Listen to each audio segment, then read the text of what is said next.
नमस्कार साथियों, आप सभी का जीएस भाई प्रेम चौहान यूट्यूब चैनल पर स्वागत है। हमने जो हमारे अधिकार नाम से एक सीरीज स्टार्ट की थी, जिसमें हम संविधान में उल्लेखित जो हमारे फंडामेंटल राइट है, मूल अधिकार है, उनके बारे में एक एक करके पढ़ेंगे। कल हमने समानता का अधिकार 14 है, उसके बारे में पढ़ा था।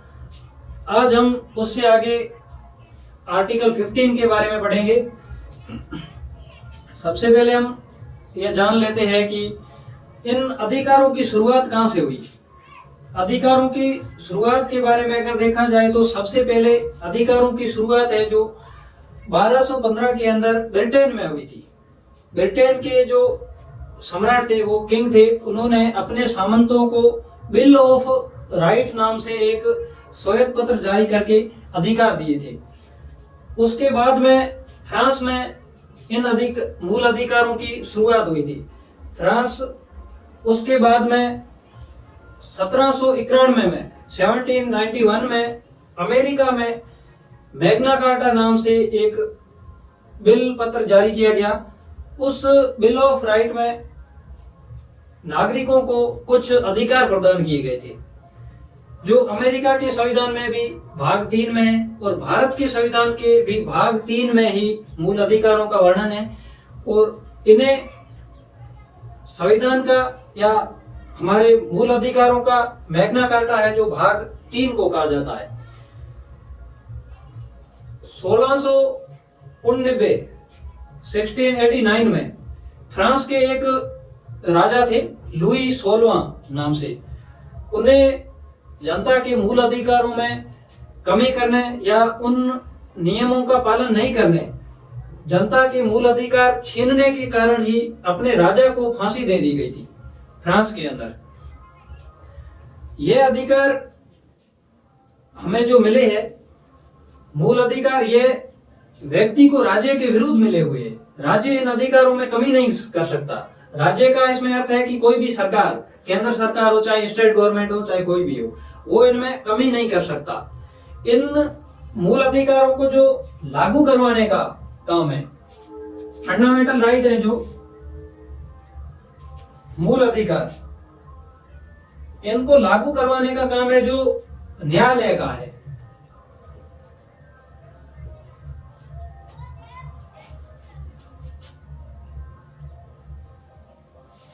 न्यायालय इन अधिकारों का रक्षक है। अगर कोई भी ऐसा लॉ बने या सरकार के द्वारा ऐसा कोई लॉ बनाया जाए जो हमारे मूल अधिकारों का उल्लंघन करते हो या उनका अधिग्रहण करते हो या उन्हें कम करते हो, तो ऐसा कोई भी अगर कानून बन रहा है तो न्यायालय उस कानून को पुनरावलोकन करेगा, ज्युडिशरी रिव्यू करेगा उसका। अगर न्यायालय को उस जो बनाया गया, सरकार के द्वारा जो कानून बनाया गया है, जिसमें अगर कोई कमी दिखे या वो मूल अधिकारों को कम करने की कोशिश करे, तो न्यायालय उस जो कानून बना है उसे शून्य घोषित कर सकती है। यह हमारे संविधान में एक बहुत ही अच्छी मूल अधिकारों के व्याख्या है और इनका रक्षक है, जो न्यायालय को मूल अधिकारों का रक्षक माना गया है। दोस्तों, हमारे अधिकार उतने तक ही सीमित है जितने उसके बाद में अगर एक दायरा है, हमारे अधिकार के बाद में अगर हम किसी और व्यक्ति के अधिकारों का अधिग्रहण कर रहे हैं या उनके अधिकारों का उल्लंघन कर रहे हैं, तो वहां पर हमारे अधिकार लागू नहीं होंगे। अधिकार हमें अपनी रक्षा के लिए दिए गए हैं। हमारे जो जीवन जीने के लिए मानव जो मानवाधिकार है, मानव के जीवन जीने के लिए अधिकार दिए गए हैं। मूल अधिकारों का वर्णन संविधान में किया गया, इसलिए ये संवैधानिक है। अधिकार दो प्रकार के होते हैं, एक होते हैं संवैधानिक और एक होते हैं कानूनी या विधिक।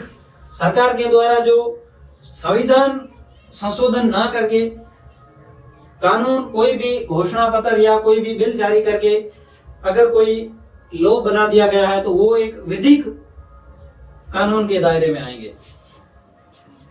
इसका एक उदाहरण है कि कानून संविधान में हमें सर्वप्रथम 7 प्रकार के मूल अधिकार दिए गए थे, जो मूल अधिकार है जो 12 से 35, आर्टिकल 12 से 35 में है, लेकिन हम आर्टिकल 12 और 13 में जो राज्य की परिभाषा और राज्य के द्वारा इन अधिकारों को किस तरह से व्यक्ति को प्रदान किए जाएंगे या इन अधिकारों को जो शक्तियां कम करेगी उसको किस तरीके से राज्य के द्वारा उनको शून्य कर दिया जाएगा।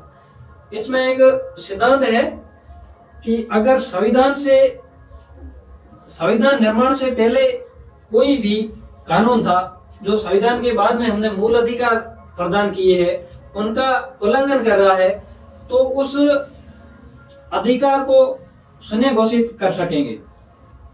उनको संविधान के पहले के जो अधिकार है उनको शून्य घोषित करने के लिए एक सिद्धांत है डॉक्ट्राइन ऑफ लैप्स। उस डॉक्ट्राइन ऑफ लैप्स के तहत संविधान के पहले के बने हुए कानून जो मूल अधिकारों का उल्लंघन करते हैं या उन्हें कम करते हैं वो शून्य घोषित कर दिए जाएंगे। और डॉक्ट्राइन ऑफ सॉवरेनिटी, इसमें संविधान आर्टिकल 13(2) सब क्लोज 2, आर्टिकल 13 सब क्लोज 2 के तहत संविधान निर्माण के बाद में जो कानून बने हैं, जो सरकार के द्वारा कोई भी लॉ बनाया गया है जो हमारे मूल अधिकारों को कम करता है या शून्य घोषित करता है, तो अगर उस कानून को कम करने डॉक्ट्राइन ऑफ सॉवरेनिटी, इसी के तहत ये अपने आप कानून है जो शून्य हो जाएंगे। आज हम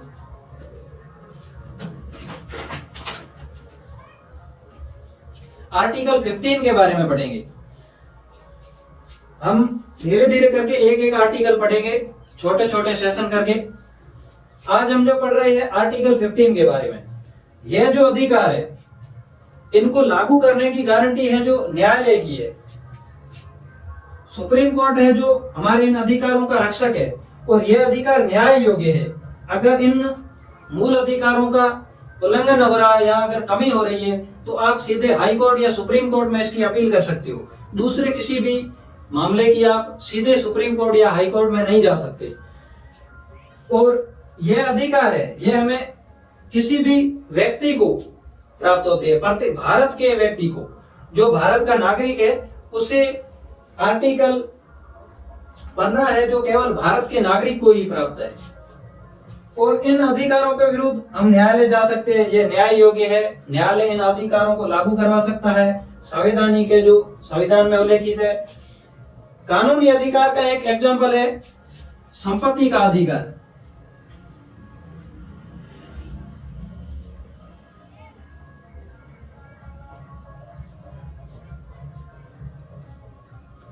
संपत्ति का अधिकार है जो पहले मूल अधिकारी था, बाद में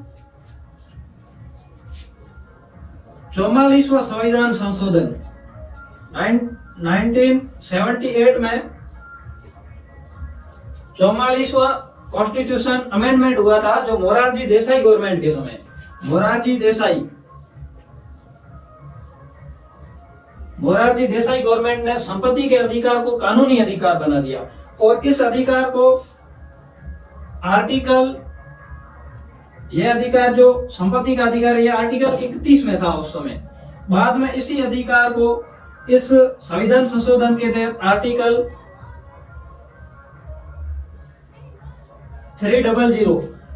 300 के तहत विधिक या कानूनी अधिकार बना दिया गया। यह इसका विधिक अधिकार का एग्जाम्पल है। इसी तरह और भी तरह के हमारे पास में कई कानूनी अधिकार है। आज हम पढ़ेंगे आर्टिकल 15 के बारे में।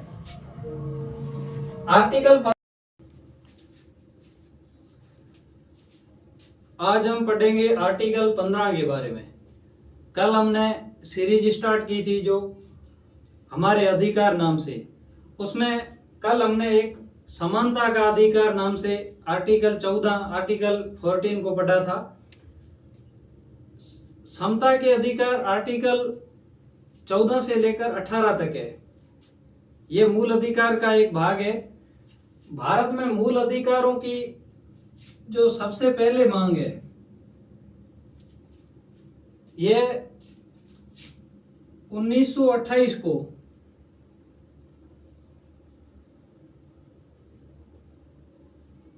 1928 को मोतीलाल नेहरू के द्वारा की गई थी। मोतीलाल नेहरू के द्वारा भारत में सबसे पहले 1928 में मूल अधिकारों की मांग की गई थी, जिस समय भारत एक ब्रिटिश कॉलोनी था। इससे पहले 1925 में 1925 के अंदर एनी बेसेंट के द्वारा भी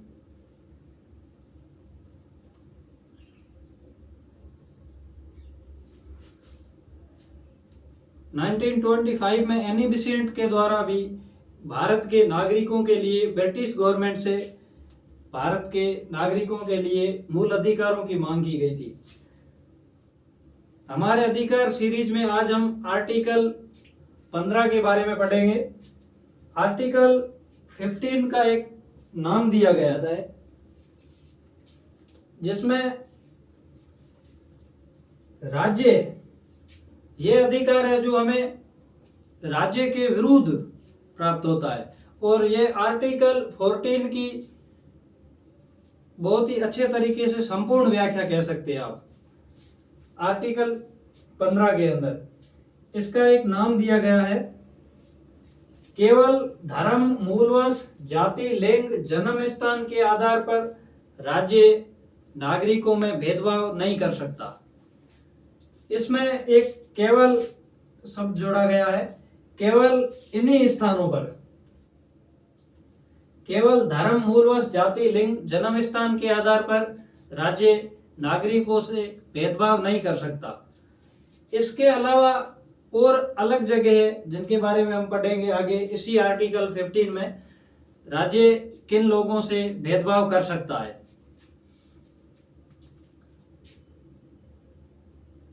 इसमें भेदभाव कर सकता है राज्य इन आधारों को छोड़कर किसी भी व्यक्ति के साथ राज्य आर्थिक आधार पर भेदभाव कर सकता है, शैक्षिक आधार पर भेदभाव कर सकता है। आर्थिक आधार पर किसी को अगर टैक्स में छूट देनी हो, कोई कमजोर वर्ग से है उनको कोई सब्सिडी देनी हो, किसी भी योजना के तहत कोई लाभ देना हो, जैसे आवासीय योजना है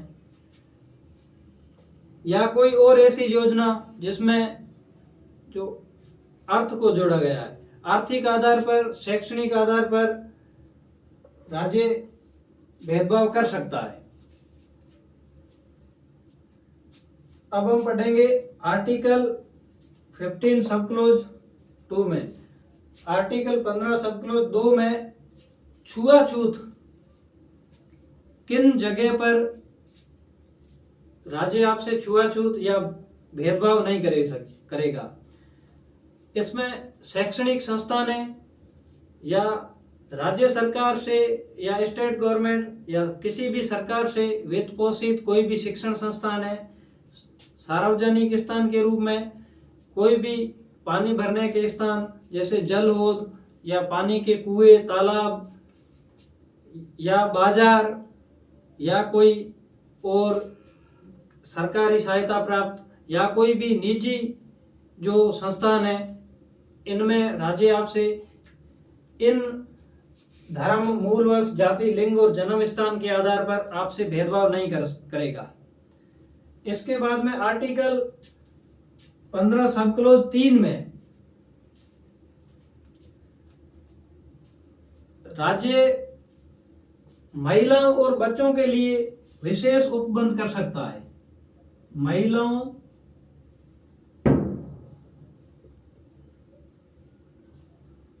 और बच्चों के लिए विशेष उपबंध।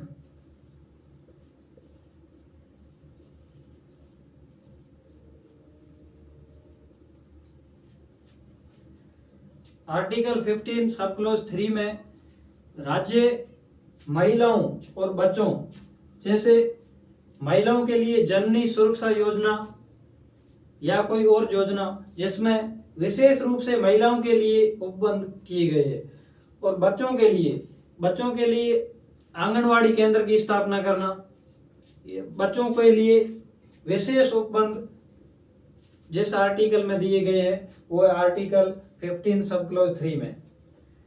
इसके बाद में आर्टिकल 15 सब क्लॉज 4, इसमें दिया गया है कि जन अनुसूचित जाति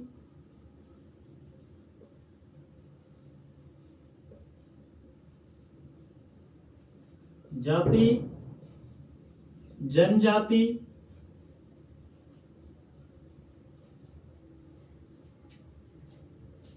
और पिछड़े वर्ग, आर्टिकल 15 सब क्लॉज 4 में अनुसूचित जाति और जनजाति SC ST के लिए जो आरक्षण का प्रावधान है वो आर्टिकल 15 सब क्लॉज 4 में किया गया है।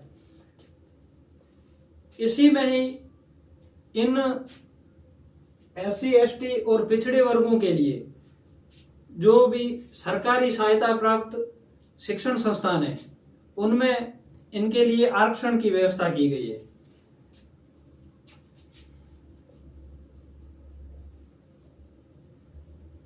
मूल रूप से जो आरक्षण का विशेष उपबंध है जो आर्टिकल 15 सब क्लॉज 4 में किया गया है, इस आर्टिकल में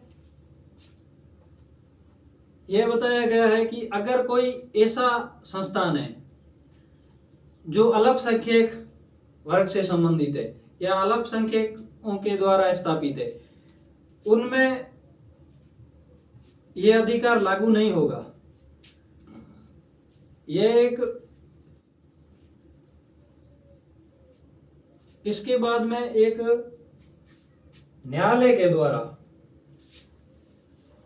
न्यायालय में एक वाद उत्पन्न हुआ था।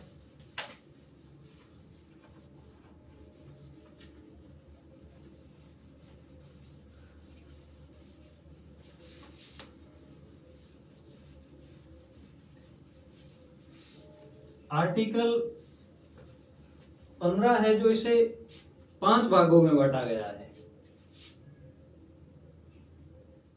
आर्टिकल 15 सब क्लॉज 4 में, जिसमें SC ST और पिछड़े वर्गों के लिए शिक्षण संस्थानों में आरक्षण का प्रावधान था।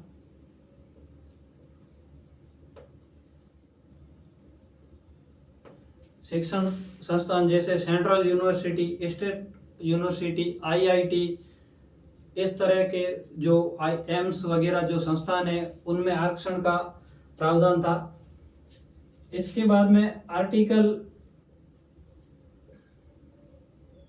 15 के सब क्लॉज 5 में,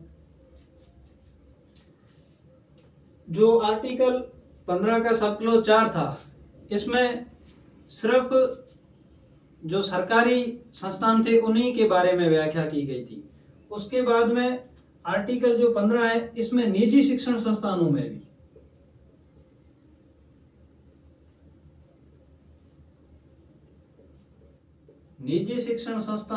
भी आरक्षण का प्रावधान करने के लिए न्यायालय में एक केस हुआ था। वो था PA Inamdar case. PA Inamdar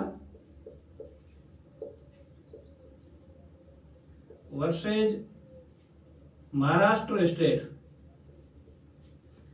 इस विवाद में सुप्रीम कोर्ट के द्वारा कहा गया था कि आप निजी शिक्षण संस्थान में भी आरक्षण का प्रावधान कीजिए। और इसके बाद में एक केस हुआ था अशोक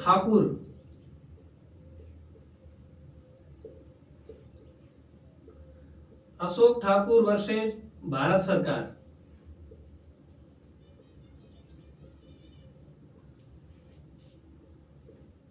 इस केस में संविधान में संवैधानिक दर्जा दे दिया गया था। आर्टिकल 15 के सब क्लॉज 4 में निजी शिक्षण संस्थानों में आरक्षण के लिए प्रावधान था, जो उसे संवैधानिक रूप दे दिया गया था। और इसमें कमजोर वर्ग, बाद में पिछड़े वर्ग है जो इनको शिक्षण संस्थान में आरक्षण का प्रावधान था। इसमें तो गवर्नमेंट शिक्षण संस्थान थे आर्टिकल 15 सब क्लॉज 4 में, इसमें निजी थे, निजी संस्थानों में। इससे पहले जिस समय संविधान का निर्माण हुआ था उस समय ही जो अनुसूचित जाति और अनुसूचित जनजाति थे इनको संविधान में आरक्षण दे दिया गया था। उसके बाद में जो ओबीसी वर्ग है, पिछड़े वर्ग, ओबीसी वर्ग को आरक्षण 1990 के अंदर वीपी सिंह गवर्नमेंट,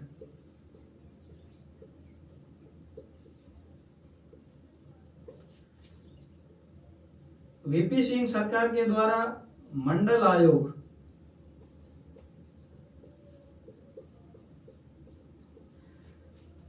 उन्नीस में वीपी सिंह सरकार ने मंडल आयोग की सिफारिशों को मानते हुए ओबीसी वर्ग को सरकारी नौकरी और किसी भी शिक्षण संस्थानों में 27% आरक्षण का प्रावधान कर दिया गया था।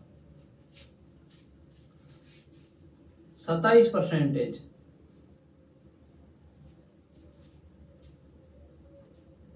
इसके बाद में जो आर्थिक रूप से पिछड़े वर्ग थे, आर्थिक रूप से पिछड़े वर्ग, आर्थिक आधार पर जिन्हें आरक्षण दिए जाने का प्रावधान था। आर्थिक आधार पर आरक्षण देने की शुरुआत काफी समय पहले हो चुकी थी लेकिन पूर्ण रूप धारण नहीं कर सकी। उसके बाद में 2019 में मोदी गवर्नमेंट के द्वारा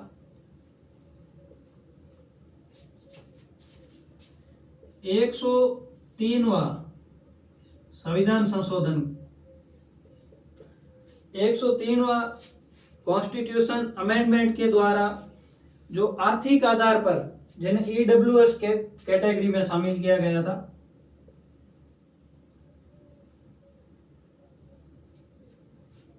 इकोनॉमिकल व्हीकल सेक्शन, जिसमें आर्थिक आधार पर इन्हें आरक्षण दिए जाने का प्रावधान था, इनको 10% आरक्षण सरकारी कोई भी गवर्नमेंट जॉब, सरकारी नौकरी या शिक्षण संस्थानों में ईडब्ल्यूएस कैटेगरी में जो थे उनको आरक्षण देने के लिए प्रावधान मोदी गवर्नमेंट ने 2019 में 103वां संविधान संशोधन करके प्रावधान किया था। इसमें जो ओबीसी वर्ग को आरक्षण दिया गया था 27%, इसमें एक क्रीमीलेयर श्रेणी या इनको डिवाइड किया गया था।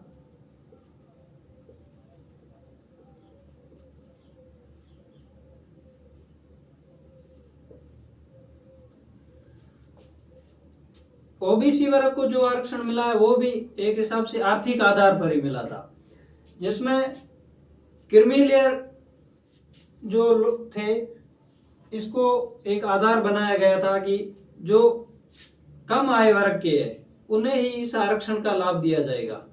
क्रीमीलेयर में जो लोग थे उनकी एक बेस बनाया गया 8 लाख वार्षिक आय।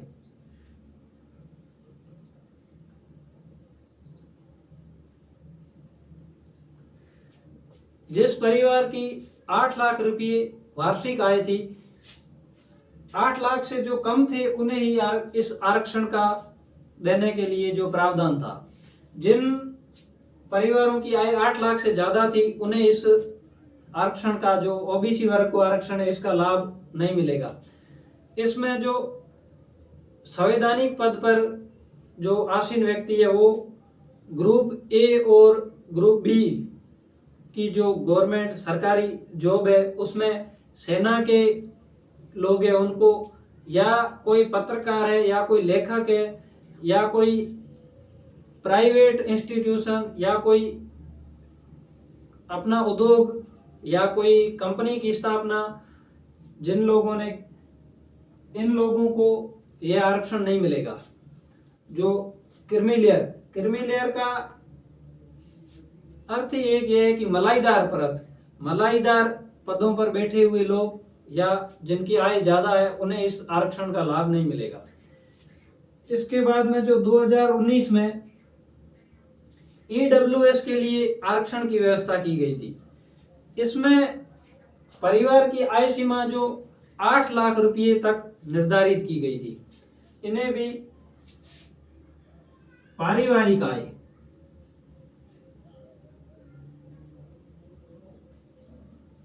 पारिवारिक आय में कौन शामिल है, पारिवारिक आय में कैसे शामिल किया गया, यह इसमें एक महत्वपूर्ण फैक्ट जोड़ा गया था। इसमें बताया गया है कि पारिवारिक आय, परिवार एक किसे माना गया है, इनकी आय है जो 8 लाख निर्धारित की गई थी और 5 एकड़ जमीन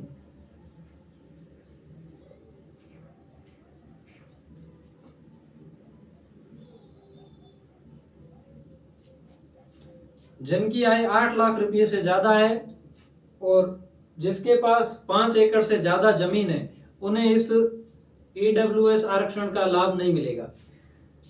अभी वर्तमान में राजस्थान गवर्नमेंट के द्वारा जो आय सीमा थी 8 लाख रुपये, इसको हटा दिया गया है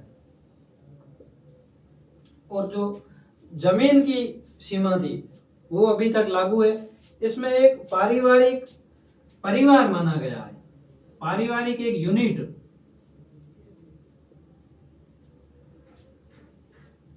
परिवार में जैसे कोई व्यक्ति है तो उसके माता पिता और 18 वर्ष से कम आयु के उसके भाई बहन है, उनकी आय उसी व्यक्ति के जो आय प्रमाण पत्र है उसमें दर्ज होगी।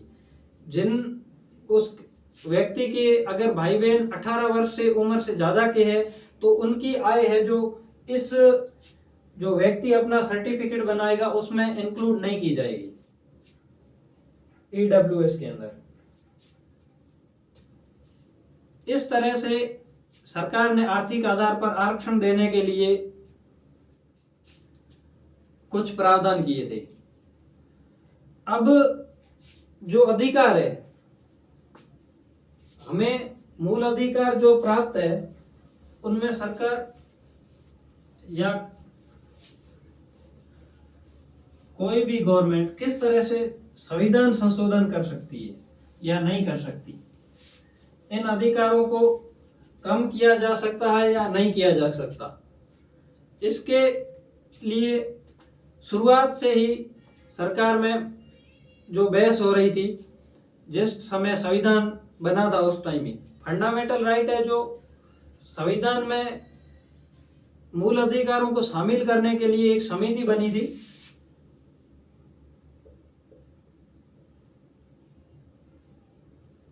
समिति के अध्यक्ष थे सरदार पटेल। मूल अधिकारों को संविधान में शामिल करवाने के लिए समिति के अध्यक्ष थे सरदार वल्लभ भाई पटेल। इन अधिकारों को, मूल अधिकारों को कम किया जा सकता है या नहीं किया जा सकता, इसके लिए सज्जन सिंह वर्सेज एक केस हुआ था।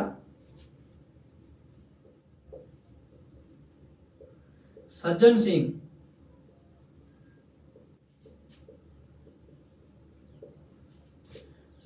सिंह वर्सेज राजस्थान सरकार, और एक केस हुआ था गोलकनाथ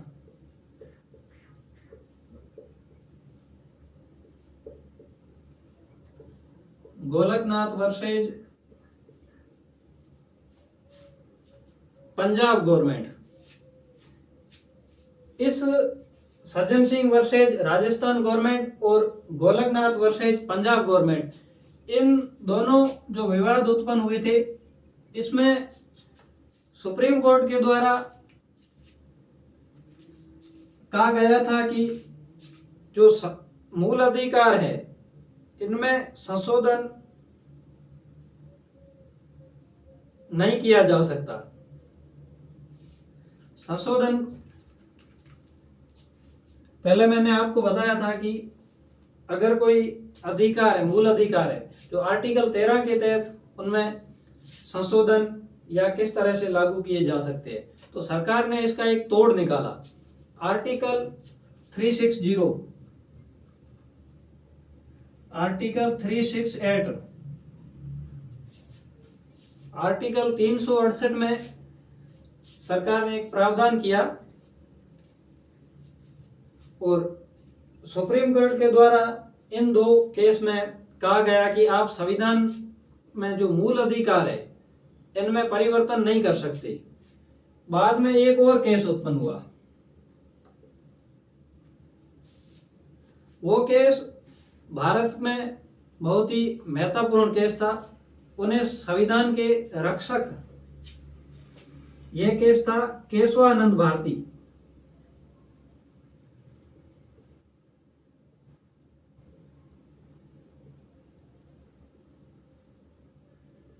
केशवानंद भारती वर्सेज भारत सरकार।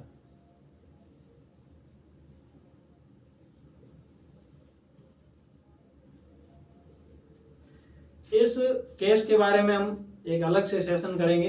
अभी इसके बारे में इतना जान लेते हैं कि इस केस में सुप्रीम कोर्ट के द्वारा कहा गया कि आप मूल अधिकार में संशोधन कर सकते हो, फंडामेंटल राइट में संशोधन कर सकते हो।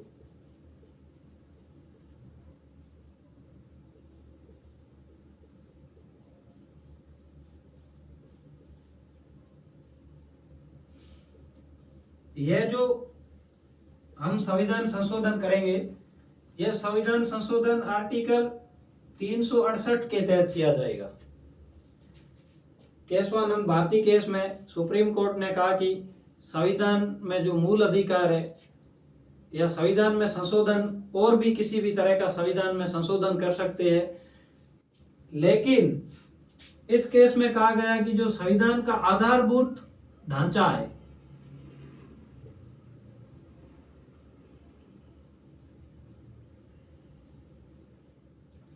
आधारभूत ढांचे में आप परिवर्तन नहीं कर सकते।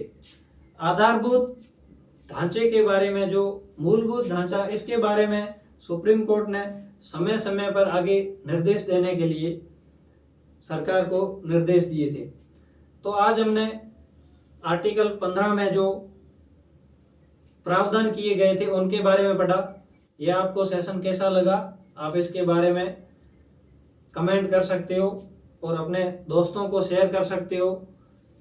यह मैंने आपको पहले बताया था कि आज हमने जो हमारे अधिकार नाम से सीरीज स्टार्ट की है, यह भारत के प्रत्येक आदमी को पढ़ना चाहिए। अपने मूल अधिकारों के बारे में भारत के प्रत्येक व्यक्ति को पता होना चाहिए और उन्हें जानकारी होनी चाहिए, क्योंकि अपने बिना अधिकारों के हम किसी भी कार्य में अगर इंक्लूड होते हैं या हम कोई अपने अधिकारों के, हमारे क्या अधिकार है, क्या हमारे अधिकार नहीं है, यह जानने के लिए हमें मूल अधिकार पढ़ना बहुत ही जरूरी है। तो आप सभी का धन्यवाद।